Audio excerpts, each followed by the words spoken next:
Before we get started, make sure that you are subscribed to all the dorky diggity goodness on the channel, and if you want to see more, click on that notification button.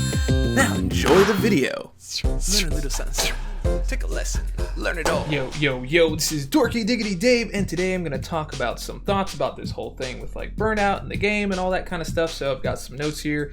I'm just going to kind of read off. I'm not going to do anything special, none of the special graphics. I don't know, maybe I will. I don't know, I can't ever help myself. But anyway, so there's been a lot of talk about the state of the game. And the game has really come a long way over the last 5 years. It's much more complex than it was even 3 years ago or even last year. The characters are more complex, the quests are a lot more complex, the story modes are a lot more complex, and there's been some good stuff, and then there's been some missteps in terms of the way the gaming experience is, especially like in Act 6. A lot of that block penetration, the damage that you take, it's kind of hard to get in there and go through it without using units, go through it with your full skill and just be like, dude, I'm just going to do this with as little items as possible. So at the end of the day, you kind of don't have that same, I guess, accomplishment feeling. Some of the best ones for me were Maestro, the Thanos fights, definitely Grandmaster, that kind of stuff I really like. The other stuff where you're just kind of like dumping in items and just kind of paying your way through it until you get it kind of sucks. Not my favorite. I do like the champion fight, but I also hate it at the same time. I thought there was some really great elements there, but just needed a little bit more tweaking to make that fun. A little too much. If you didn't have the right character, it just kind of didn't work out for you. But we'll get into that a little more in just a little bit.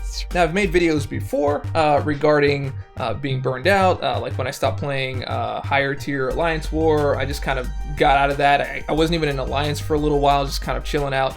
It was a little too much going on, but I also had like a broken iPad at the same time, which I didn't know, so that wasn't fun. But anyway, things like that. I just wanted to take a little step back, just kind of chill out. So I opened up that new alliance, which isn't really that new anymore, but I made my own alliance where everyone just kind of did their best. We got as far as we could, really tried not to require like item usage and all that kind of stuff. We just really required people to like scout your path, be responsible, report a death if you had one, so we know how to replan, that kind of thing. And then we just did our best and we ended up with what we ended up. I also spoke about taking breaks from like endgame content for a while, taking breaks from arena for a while.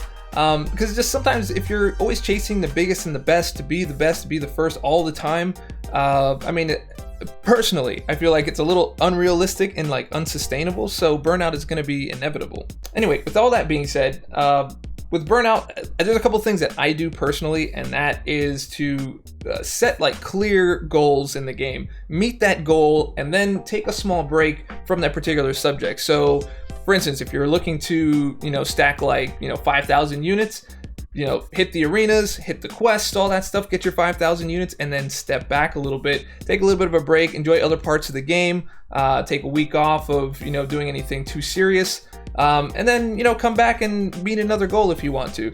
That's just for me. I do that so that I have a clear ending, because a lot of the stuff in the game never ends. You have monthly content that ends, but then there's no like finish line going on here. So if you're always trying to be the first, it's going to be hard for you. Again, just my opinion. This is just something that I do to kind of help mitigate some of that burnout feeling. Make a goal, meet it, take a break. Anyway, so let's talk about some of these things that I would like to see in the game. Some things that I like and some things I don't like. I'll go through the list. Let's check it out. So the first thing is I want to play things that are fun. If it's not fun or I try it and I don't like it, I'm just not going to play it. And anyone who's following me knows, I haven't even 100%ed Labyrinth of Legends. Like I went through the first time, but I guess now that the characters are more powerful, it's starting to become a little more fun. I may jump back into it, but I really had no desire to go back in and do it again. I'm not a big fan of long form content. It might be great for other people, just a personal thing. But if it's not fun, then I just won't do it personally. That doesn't mean that it's not fun for someone else. Other people like long form content and see like they want to give it a shot and they want to see how far they can go without getting hit, stuff like that. Lots of challenges. But I'm just not a big fan of that, so I don't. Now, one of my main things with the game is I feel that the the AI sniffing, whatever it's called, I feel it's a little bit too much. The instantaneous reaction to your movements, it feels like it's reading your playbook and just attacking you before you can even get your actual moves out. So that's not a great experience for me. I'm not a big fan of that. And you couple that with the distance compensation that happens. It happens on both sides. You can do it too. It feels a little inconsistent in the gameplay. So when you're already dealing with difficult nodes and you get these, automatic reactions, and you get the special that slides across the screen, it's not the greatest experience. I would love to kind of see that maybe tightened up a little more. Next, there isn't a classification of champions in terms of reach and dash. Like, some champions can reach farther than other champions, some champions can dash farther than others, some are really short, and this kind of creates this inconsistency of gameplay between interactions between champions. So the biggest place that you'll notice this is if you're playing champion 6.2. That boss, many people decided to use the SP1 as a way to dex that special and to get the prowess. But not every champion is able to do that. And a lot of people don't know that, and that's a super frustrating experience when you're dumping units or you're dumping your items into that fight and realizing that you likely cannot do it. So it would be nice to know what champions interact what way, or maybe have a more even or consistent behavior across all champions that will allow for more consistent interactions. I feel like I'm repeating, but whatever. I think you understand what I'm saying. But that's just something that I would like. These are just kind of the mechanic things that I pay attention to and see some of the patterns that are going on there. Anyway, on to the next. So I want to see a less reliance on like hard counters and more of a focus on like skill and strategic counters. Like, I'm all for like the type, like a type of counter, or a champion set that does a certain thing. But it seems like in Act 6 there's more of a focus on like maybe one or two champions that can do a certain thing. So I would like to see more moving away from that and more of an adoption of diversity, and even like diversity of rarity of the types of champions, like 6-star, 5-star, bring in some 4, 3, and 2 stars, that kind of thing. Do some pretty cool things with that. Like, Variant did a really great job with that. Variant 4, which is the most recent one, brought in the whole gamut, and I thought that was super fun. And of course I 100%ed it. I did it late, it's fine, but I did it 100%. Anyway, on to the next. The other thing I want to see is more of a move away from like stash use events, and not the events that give you like prizes and rewards. I'm talking about like you go into a challenge and you literally just have to dump in either units or revives or potions, because there's no way you're going to get around it without that. That's never fun, and I don't like playing that kind of stuff. I just don't. So if it means like completing an act or something like that, I'll do it there, but I'll usually skip the 100% on that, because again, not fun, don't want to do it.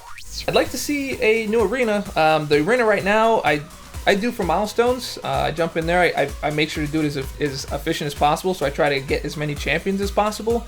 Always getting those shards, always getting those dupes, which give me my ISO, and I can either sell that for gold or update my champs and get more champs. So there's like a whole cycle that's going on there.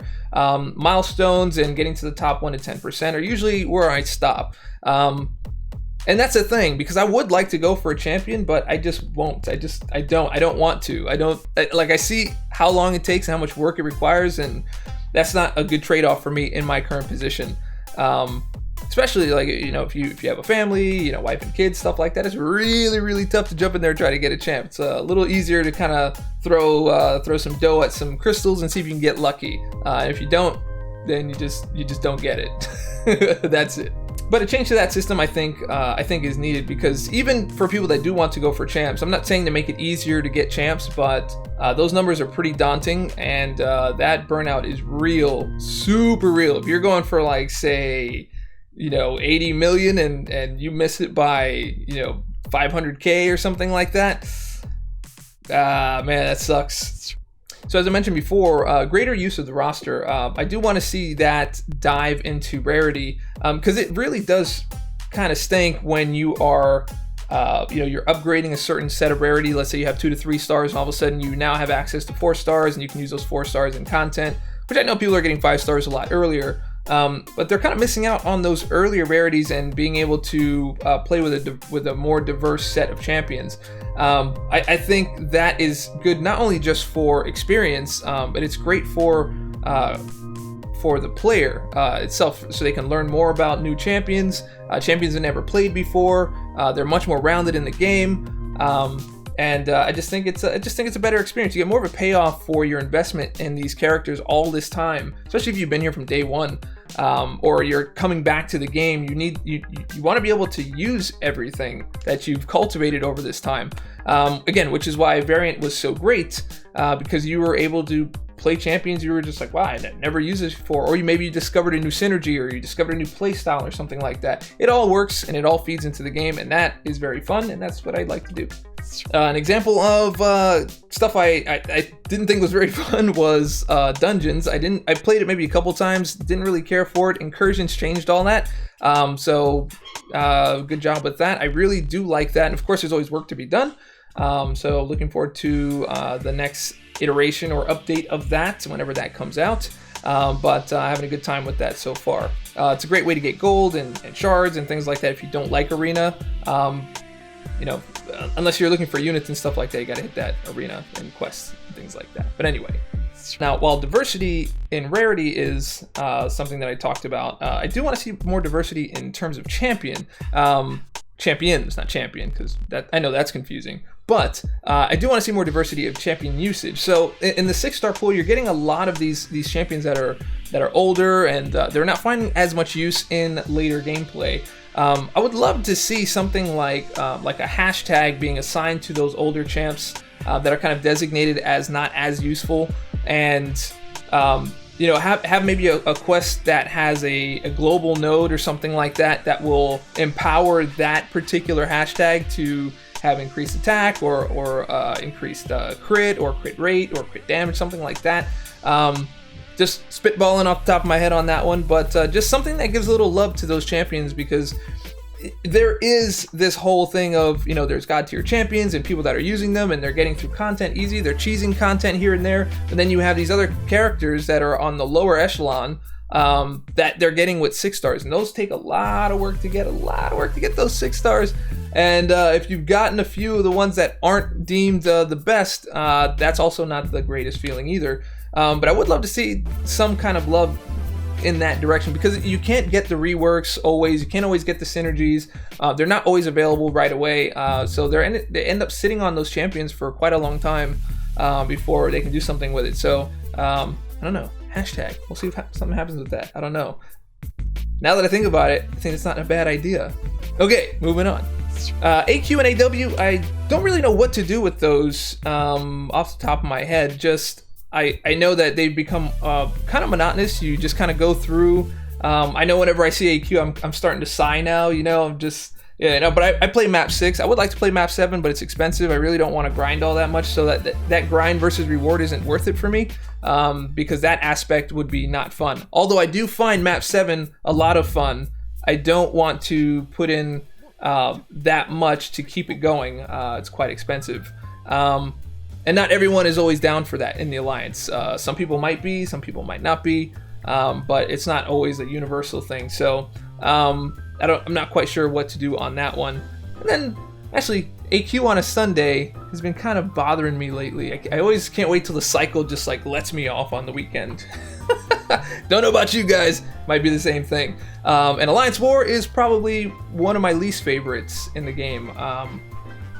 It just is it's as soon as Alliance Quest started to kind of bump up those rewards, Alliance War became just less and less important. We still push, we still scout lanes, we still go in and make sure we do our best, but it's not a favorite of mine. I'll probably have some more thoughts on that about Alliance War. I know Brian Grant put out a video about that that was very thorough, and he had a lot of good points there.